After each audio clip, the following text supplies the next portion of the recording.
सोहळा आनंदाचा गजर विठुरायाचा अखंड हरिनाम सप्ताह मौजे नाझरेकडे पठार तालुका पुरंदर जिल्हा पुणे विनीत समस्त ग्रामस्थ मंडळी भजनी मंडळ तसेच युवक मंडळ नाझरेकडे पठार.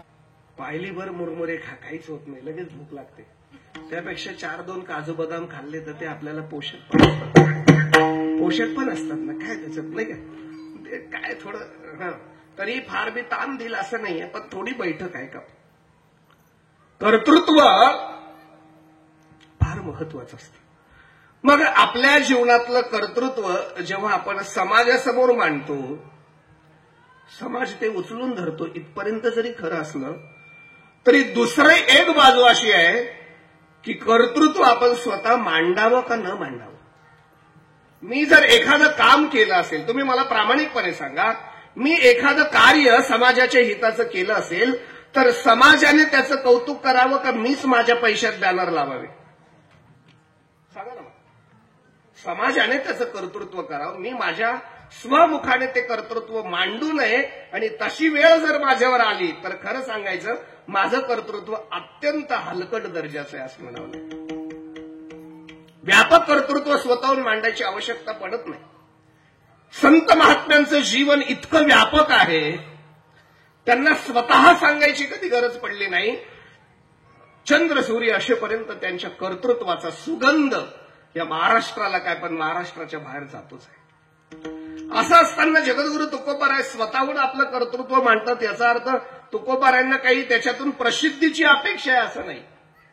हा गैरसमज करा, काढून टाका. पण कर्तृत्व कुणी मांडावं तर मला वाटतं तुकोबारायांनी मांडावं. का मांडावं? आकाशाला गवसणी घालणारं कार्य ज्याचं असेल, आकाशाची व्याप्ती ज्या कार्यामध्ये असेल, आणि ज्याचं जीवन तरी सुद्धा एका सामान्य व्यक्तिमत्वासारखं जमिनीवर असेल, तर मला असं वाटतं अशा व्यक्तिमत्वाने येऊन आपलं कर्तृत्व मांडावं. अलीकडे लोक, माफ करा, कार्य जमिनीवर असतात आणि लोक आकाशात असतात. कार्य जमिनीवरच असतं, कार्य इतकं सामान्य दर्जाचं असतं, माणसं मात्र आकाशात उडत असतात. असं नसावं. कर्तृत्वरूपी कार्य व्यापक असावं आणि माणसाची अंतकरणाची भावना नम्रतेतून आणि जमिनीवर असावं. मला असं वाटतं ही भावना बघायला मिळेल तर ते संत आहेत. संतांचं कार्य किती महान आहे हे एखाद्या माझ्यासारख्या वक्त्याने सांगावं असं नाहीये, पण ते किती महान आहेत, ते महान असूनही सहजतेने किती लहान आहेत हे विशेष आहे. ऐका, तुम्ही ऐका, माणसं लहानच असतात पण महानतेचं आव आणत असतात. संत महान असतात तरी सुद्धा लहानतेमध्ये राहत असतात. तुका म्हणे ज्ञानेश्वरा, तुका म्हणे ज्ञानेश्वरा, तुका म्हणे ज्ञानेश्वरा, तुका म्हणे ज्ञानेश्वरा. राधा पाया पैकी करा, राधा पाया पैकी करा, करा क्षमा, करा क्षमा पराध, पैकी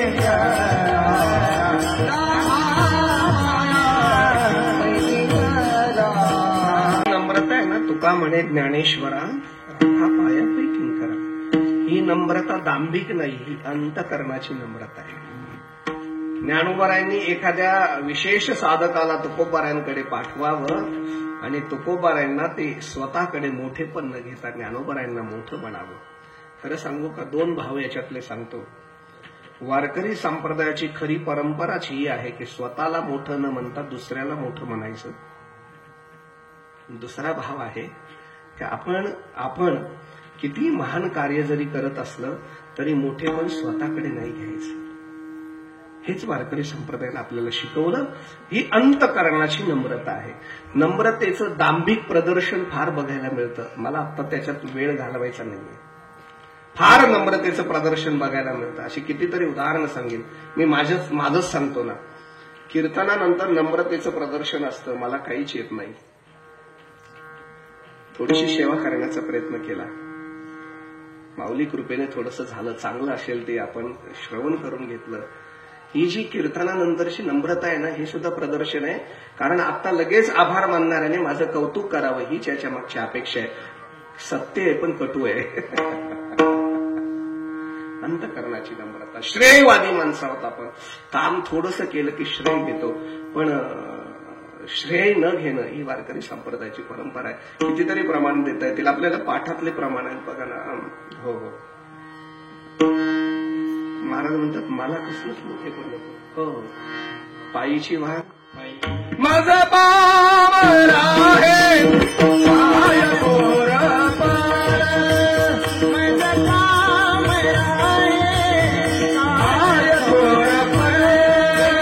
माझा पावर आहे, पाय मोर पार, माझा पावर आहे, पाय मोर पार, पाय मोर पायीची महान पायी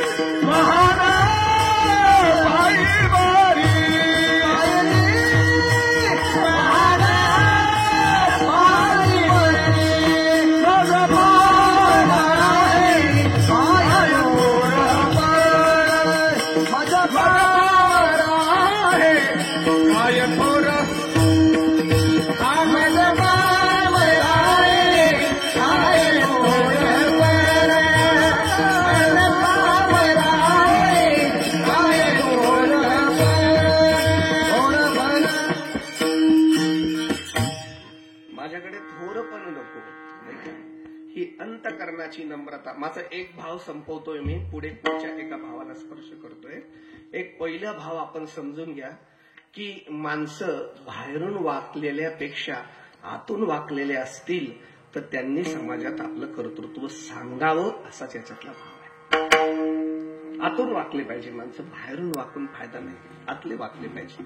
नाही तर मग लाटणे ऐशेनं लई, ज्ञानोबाराय म्हणतात, लाटण्यासारखा ताटच असेल तर काय त्याला. एक भाव माझा संपला.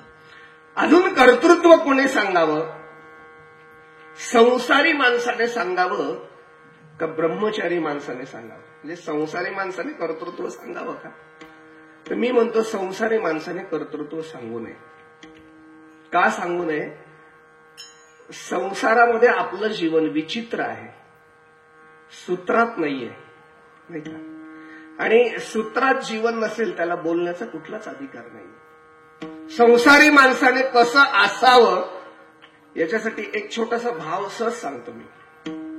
महाभारताने 4 सूत्र सांगितले संसारी माणसासाठी. आपणही ऐकून ठेवा, कधी आपल्याला प्रयत्न करता आला तर करूयात आपण. 4 सूत्र संसारी माणसासाठी सांगितले. दिवसा नैव तत्कुर्यात येन रात्रो सुखमोसेत, अष्टमासेन तत्कुर्यात येन वर्षा सुखमोसेत, पूर्व वयसी तत्कुर्यात येन वृद्धा सुखमोसेत, यावत जीवेन तत्कुर्यात येन प्रत्यह सुखमोसेत. 4 सूत्र आहेत. ऐकण्यासाठी सोपे असले तरी वागण्यासाठी भयानक आहेत. संसारी माणसाने कसं असावं? पहिलं काम असं असावं, संसारी माणसाने दिवसभर असं काम करावं, रात्री त्याला शांत झोप आली पाहिजे. पलंगावर पडता क्षणी ज्याला शांत झोप येत असेल तो संसारी असला तर त्याचं कार्य अतिशय गोड आहे असं म्हणावं लागेल. पण रात्री पलंगावर तो तळमळत असेल, झोपेची गोळी घेऊनही फॅनचे पाते मोजत असेल तर समजावं त्याचं दिवसा काम चुकलेलं आहे, कुठून तरी टेबला खालून आलेलं आहे. शांत झोप येऊ देत नाही महाराज. आपलं चुकीचं कर्म, आपल्याला पाप कर्म शांत झोप येऊ देत नाही, लक्षात ठेवा. म्हणून संसारी माणसाने प्रत्येक गोष्ट करताना एवढाच एक विचार करावा, याच्या मागून माझं स्वास्थ्य तर नाही ना खराब होणार, असंच काम करावं. एक भाव. दुसरा भाव, संसारी माणसाने अण्णा एक परवानगी दिली आहे संसारी माणसाला, म्हणजे ग्रस्त माणसाला एक परवानगी दिली, धन संचय करा. दिले परवानगी, कारण त्याच्यावरती बाकीचे सगळे नाही का आश्रम अवलंबून आहेत. त्याने धनसंचय करायला परवानगी दिली. पण थोडंसं महाभारताने संकोचितपणा केलाय, म्हणजे मला बी नाही आवडलं, पण आता नावेलाच आहे. आता महाभारत बोलतं धनसंचय जरूर करा, फक्त एवढाच करा 8 महिने धनसंचय करा, जेणेकरून पावसाळ्याचे 4 महिने बसून खाता येईल. 4 पिढ्या नाही, 4 पिढ्याने 4 महिन्यापुरता धनसंचय करा. बघा जमतं का? संसारी माणसाचं तारुण्य कसं असावं, तर महाभारत म्हणतं संसारी माणसाचं तारुण्य या मुलांसारखं असावं.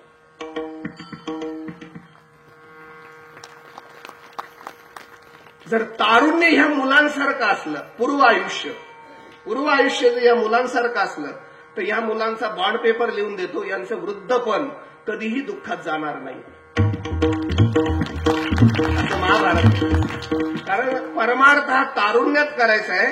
ज्या परमार्थाचे आद्य प्रवर्तक कैवल्य चक्रवर्ती ज्ञानोबाराय 16व्या वर्षी ज्ञानेश्वरी देतात, ती 60व्या वर्षी वाचाण्याकरता देत नाही. कमीत कमी 21व्या वर्षी तरी वाचावं. म्हणून परमार्थाचं तारुण्य हे जीवन परमार्थात गेलं पाहिजे. वृद्धाश्रम सुखी जातो, वृद्ध पण सुखी जातो. माझं थोडंसं म्हणजे माफी मागून बोलतो मी. आतापर्यंत वृद्ध आश्रमामध्ये एकही वारकरी नाही, ही ज्ञानोबाराय तुकोबारायांची कृपा आहे. जे वृद्धाश्रमात आहेत ते डॉक्टर्स, वकील, मोठ्या मोठ्या पदाधिकाऱ्यांचेच आई वडील आहेत.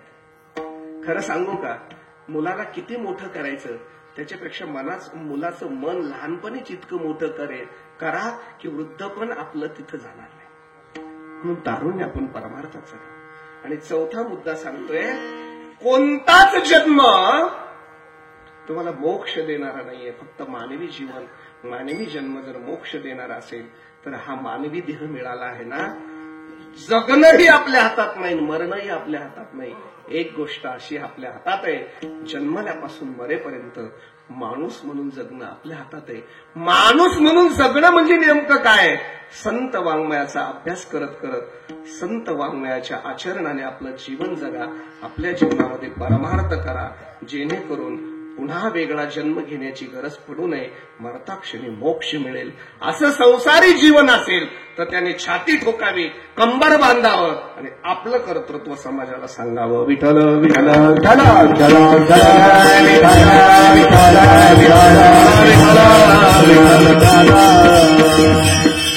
पण आपली मानवी वृत्ती अशी आहे ना, म्हणजे तिचा दोष नाहीये, तिला संस्कार अनेक जन्माचे झाले. अनेक जन्माचे संस्कार झाल्यामुळे तिला संसाराची इतकी सवय झाली आहे ना, आणि संसाराची इतकी गोडी निर्माण झाली आहे ना, ती इतकी रममान होते तिथं, तेवढी परमार्थात होत नाही. बघा, तुम्ही 2 गोष्टी सांगतो. एक विषय जर परमार्थ असेल आणि दुसरा विषय जर संसार असेल, परमार्थ हा गोडच आहे तर वृत्ती नाही. संसार गोड नाही पण तिथून वृत्ती निघत नाही. कशी विसंगती आहे बघा ना. विषय विषयाचा पडी पाडू, गोड परमार्थ लागे कडू, कडू विषय तो गोडू, जीवा अशी झाला. कडू आहे संसार, मान्य आहे. पण माणसाला तो आवडतो, त्याची वृत्ती तिथे चिटकलेली आहे, निघत नाही. आणि ती अनादिकालापासून त्याला त्याची सवय आहे. जेवढा रमतो ना तो संसारात, तेवढा परमार्थात रमत नाही. मला माफ करा, कीर्तनकाराने जर चांगला संसार सांगितला तर लोकांना आवडतं कीर्तन. पण कीर्तनकाराने नुसता परमार्थ सांगितला तर पुढच्या वर्षी तारीख कट होते, भेटत नाही तारीख. म्हणजे हा दोष का नाहीये की माणसं सहजता आहे, ते वृत्तीला संस्कार आहेत ना. एक कल्पना करा ना, मला कल्पना करा, एखादा माणूस एखाद्या दुकानात जातो, काय नाही, त्याला पावशेर साखर घ्यायची असते.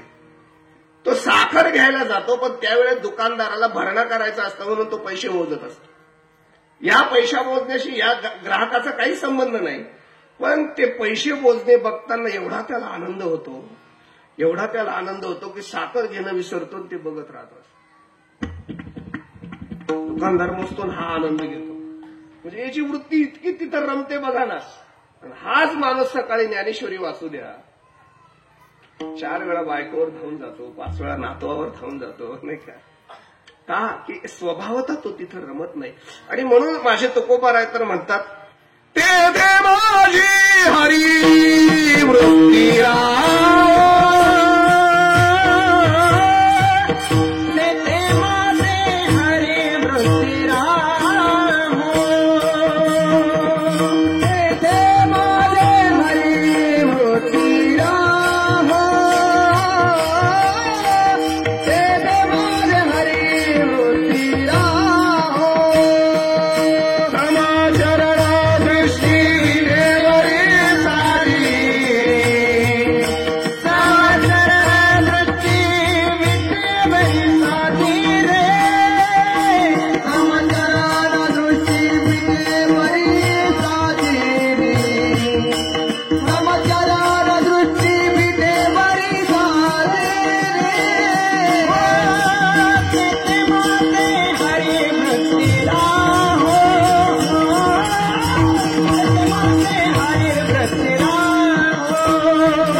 सांगितलं ना, समचरण दृष्टी तेथे माझी वृत्ती राहावं. दुसरीकडे माझी वृत्ती नसावी, मी दुसरीकडनं निवृत्त व्हावा. खरं म्हणजे ऐका ना, माणसं फक्त नोकरीतून निवृत्त होतात, प्रपंचातून नाही. मी अशी माणसं पाहिले, नोकरीतून निवृत्त झालेले माणसं प्रपंचात जास्त प्रवृत्त होतात. पण प्रपंच करा, मी तुम्हाला अजिबात सांगणार नाही प्रपंच करू नका. पण मी एक गोष्ट नक्की सांगेल, प्रपंचाला शरीराची आवश्यकता आहे, परमार्थाला वृत्तीची आवश्यकता आहे. वृत्ती परमार्थाला देऊन टाका आणि शरीर प्रपंचाला देऊन टाका, दोघी गोष्टी होतील. पण आम्ही नेमकं शरीर इकडे परमार्थात आणतो, वृत्ती प्रपंचात ठेवतो. पण असं जर झालं तर तो परमार्थ होऊ शकत नाही. काय माहितीये का, शरीर काही करू द्या, वृत्ती आणि मन कुठे रमतंय त्याच्यावर अवलंबून असतं. संत महात्मे कधीही या प्रपंचाच्या विचारामध्ये रमले नाही राहिले असं नाही ना, ते प्रपंचात राहिले पण वृत्तीने कधीच राहिले नाही. आणि म्हणून शरीर प्रपंचात राहिलं पण वृत्ती परमात्म्याच्या चरणावर राहिल्यामुळे त्यांच्या प्रपंचात परमार्थाला यावं वाटलं, आमच्या परमार्थात परमात्म्याला येऊ वाटत नाही.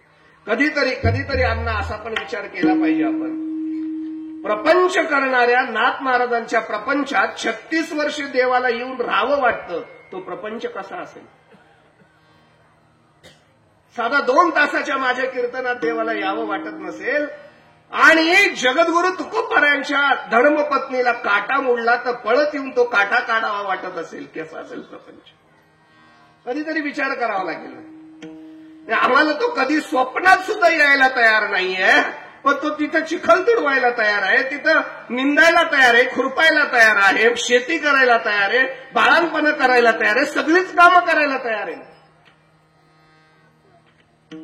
ते ऋणवै पडते खुनी अंगी, मी आपुल्याची उत्तीर्णत्वा लागी, भक्ताची तनु त्यागी परिचर्या करी, देह काही वैकल्याचा वारा झणी लागेल या सुकुमारा. म्हणून आत्मबोधाचा पांजिरा सुयेते, ते काय नाही करायला तयार आहे ना भक्तासाठी, काय नाही करायला तयार. काय असेल यांनी काय दिलं ह्या लोकांनी?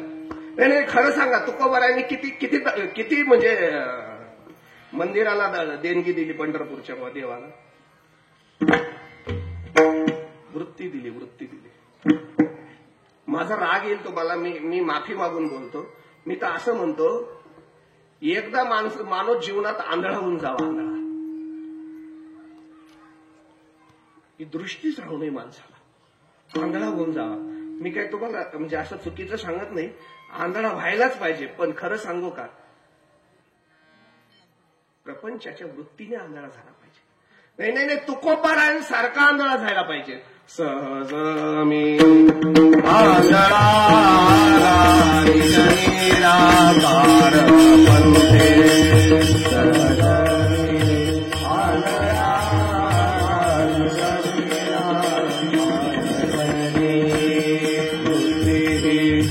निवृत्त झाले जनन दिशते जनन माझे हरपलो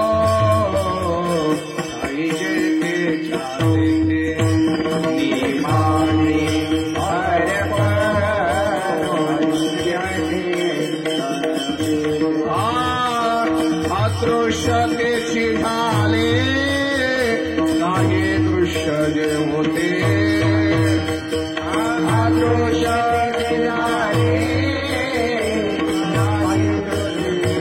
सुखे विगलो शून्य सारणी तेथे त्रिपुट शिकरी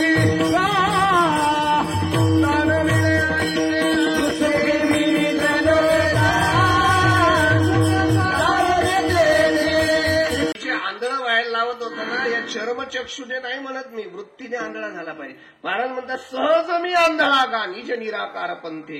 काय झालं? आंधळे झाले म्हणजे काय झाले? वृत्ती निवृत्त झाली. हो, आम्ही नव्हे वृत्तीवर आहे. महाराज आम्ही वृत्तीवर नाहीच आहे. सुखाजवळ जाऊन बसलो तर आता वृत्तीवर काय राहणार आहे मला सांगा. आणि सुखेने निजलो. कधी सुखाने मला सुख कधी मिळालं? सुखाने झोप कधी मला आली?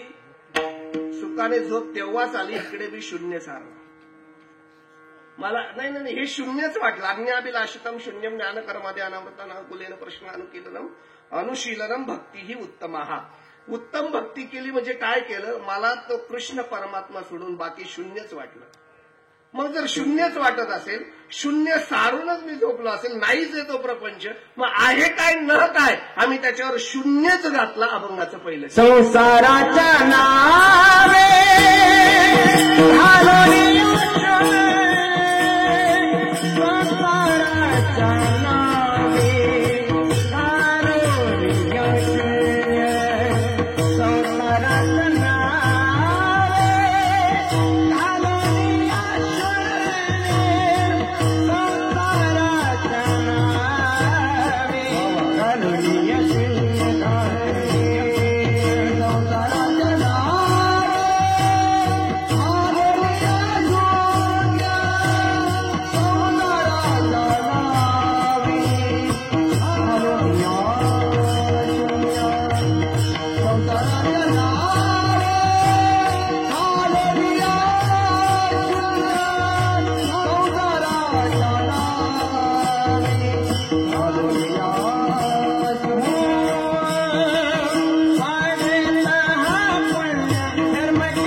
संसाराच्या नावावर शून्य घातला. काही नाहीच राहिलं नाही म्हणजे लौकिक संपत्ती कमी झाली म्हणून शून्य म्हणत नाही मी. आमची वृत्तीच आता तिथं राहिली नाही म्हणून तो आहे का न आहे म्हणून आमच्यावर संसारावर शून्य घातलाय. शून्य याचा अर्थ काय घ्यायचा आपण थोडंसं चिंतन करू. शून्य घातला म्हणजे काय केलं असेल तुकोबारांनी? म्हणजे सगळं बुडून भंडाऱ्यावर जाणं म्हणजे शून्य घालवाय का? तसं जर असेल तर आधी केलेल्या प्रपंचाचं काय करायचं? शून्य घातला म्हणजे नेमका अर्थ काय घ्यायचा? एक 2-3 भाव आपण सहज आपण चिंतन करूया. पहिली गोष्ट शून्य म्हणजे काय? तर शून्य म्हणजे काहीच नाही. शून्य म्हणजे काय? शून्य दही दावावे चाहले तया बिंदूले पाहिजे एक केले ज्ञानोबारांनी. तर एक बिंदूला पाहिजे काहीतरी दाखवायला. काहीच नाही का ते दाखवायला जे आहे त्याचं नाव शून्य आहे. शून्य आहे. शून्याचे नवत्व गिळून शून्याचे नवत्व गुळुनी गुणत्रयाते नुरुणी शून्य ते महाशून्य श्रुती वचन संमत. एक तर शून्य परमात्मा तत्व आहे, नाही तर दुसरं शून्य अभाव मानला तर काहीच नाही. जर भाव मानला तर ते शून्यच परमात्मा तत्व आहे आणि अभाव मानला तर शून्य काहीच नाहीये. पण काहीच नाहीये हे दाखवण्याकरता जे आहे ते शून्य आहे. जाऊ द्या 1 मिनिट घेतो. एका शिक्षकाने मुलांना गणित विचारलं. जुना काल. मुलांना पाटी घ्या आणि गणित करा 10 वजा 10. काय गणित दिलं? 10 वजा 10. 10 मार्काला प्रश्न. त्याला घटक चाचणी म्हणायची पूर्वीच्या काळात, आमच्या काळात. हो, 10 वजा 10. मुलांनी पाट्या घेतल्या 10 वजा 10. काही मुलं 10 वजा 10 शून्य केलं. काही फार हुशार होते, त्यांनी 10 वजा 10 20 केलं. काहींनी 10 वजा 10 15 केलं. काहींनी 10 वजा 10 5 केलं. आता जेव्हा पाटी तपासायला लागले, जेव्हा 10 वजा 10 शून्य, गुरुजी त्याला मार्क देत आहेत 10. पण 10 वजा 10 20, गुरुजी त्याला मार्क देतात 0. वा. 10 वजा 10 0 तरच मार्क 10. 10 वजा 10 अन्य काही असो, मार्क मात्र 0. एक विद्यार्थी असा आला, इतका गोड होता, याच्यासारखा होता, इतका गोड होता. आणि कोरीच पाटी आणली, गणितच लिहिलं नाही, कोरीच पाटी दाखवली. गुरुजी म्हटले, काय रे बेटा, कोरी पाटी घेऊन आला का? बरं गणित नाही कळालं तुला? गणित करायचं ना? नाही गुरुजी, जाऊ द्या, काहीच केलं नाही गणित. मग गुरुजी म्हटले, तुला मार्क देत नाही मी आता. का देत नाही? तू गणित केलं नाही. गुरुजी 10 वजा 10 काही उरतच नसेल तर काय लिहित बसायचं? काही उरतच नसेल तर काय लिहित बसायचं? उगाच पेन खराब काय, खडू माझा उगाच खराब करा, काही उरतच नाही तर काय लिहायला होता? म्हणून कोरीच ठेवली. गुरुजीने त्याला मार्क दिले 0. पोरगं चिडलं, गुरुजी मला गणित कळालं नाही का? कळालं. मग मला 10 मार्क द्या ना. गुरुजी म्हटले, मी 10 देऊ शकत नाही. का? अहो पण मला कळालंय की गणित. गुरुजी म्हटले, तुला जे कळालं ते मला कळण्याकरता आधी तू तिथं 0 दे, म्हणजे मला 10 देता येतील. जगद्गुरु तुकोबाराय म्हणतात, मला जे संसाराच्या बाबतीत कळालं ते तुम्हाला कळावं म्हणून मी त्याच्यावर 0 दिलाय. विठ्ठला विठ्ठला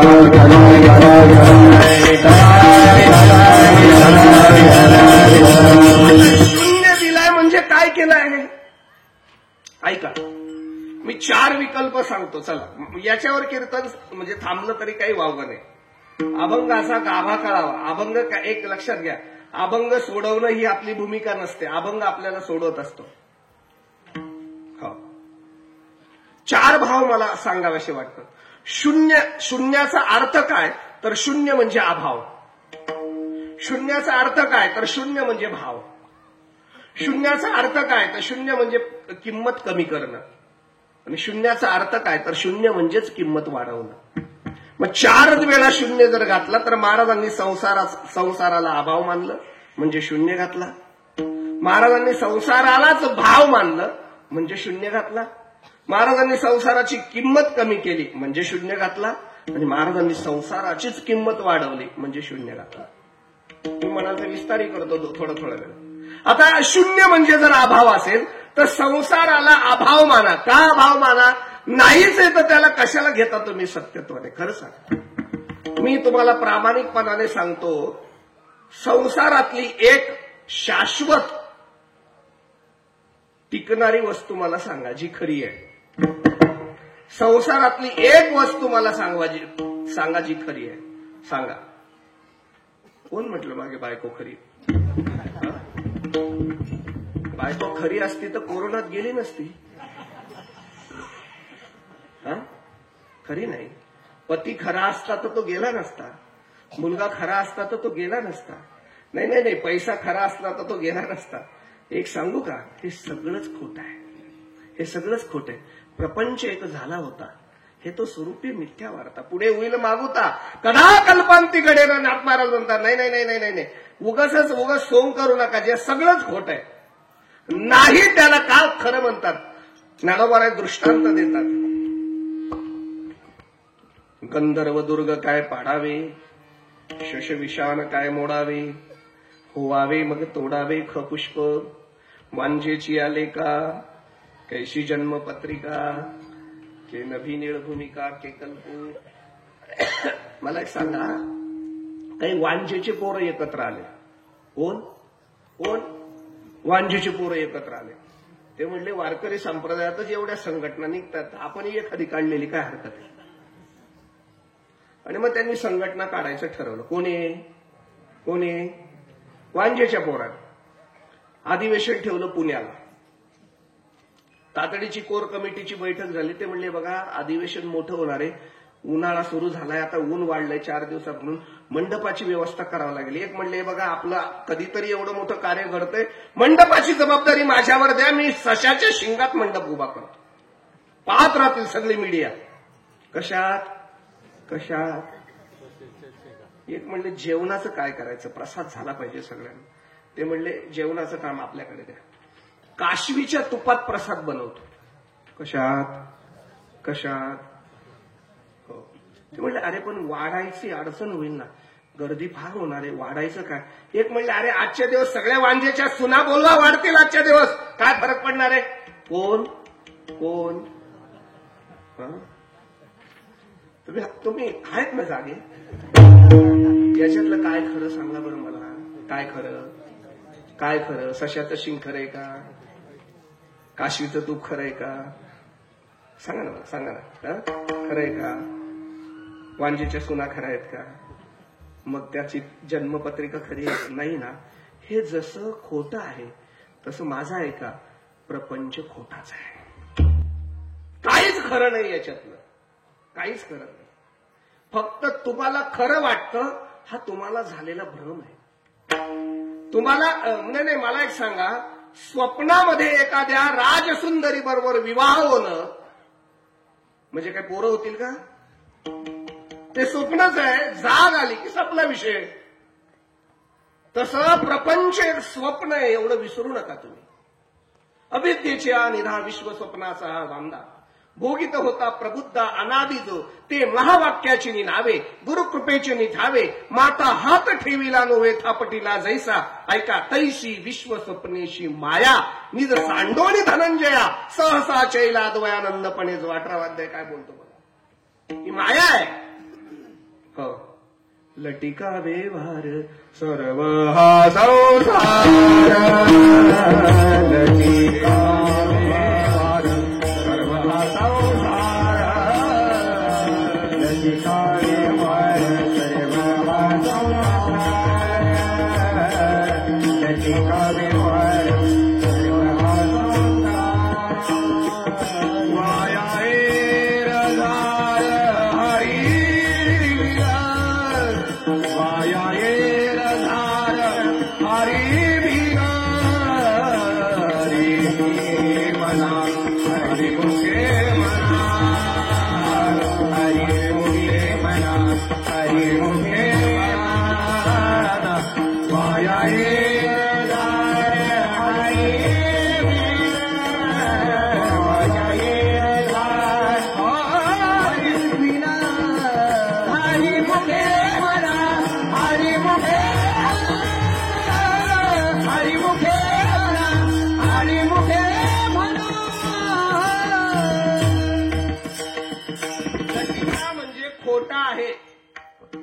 संसार कसा आहे, खोटा आहे. मी आपली माफी मागून बोलतो, पण ते खोटा आहे हे माहित आहे, पण त्याला खरं मानतोय हे आपलं दुर्दैव आहे.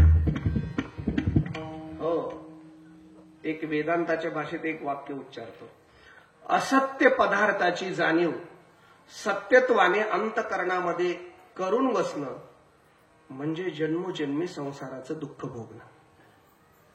सोहळा आनंदाचा गजर विठुरायाचा अखंड हरिनाम सप्ताह मौजे नाझरीकडे पठार, तालुका पुरंदर, जिल्हा पुणे. विनीत समस्त ग्रामस्थ मंडळी, भजनी मंडळ तसेच युवक मंडळ नाझरे कडे पठार.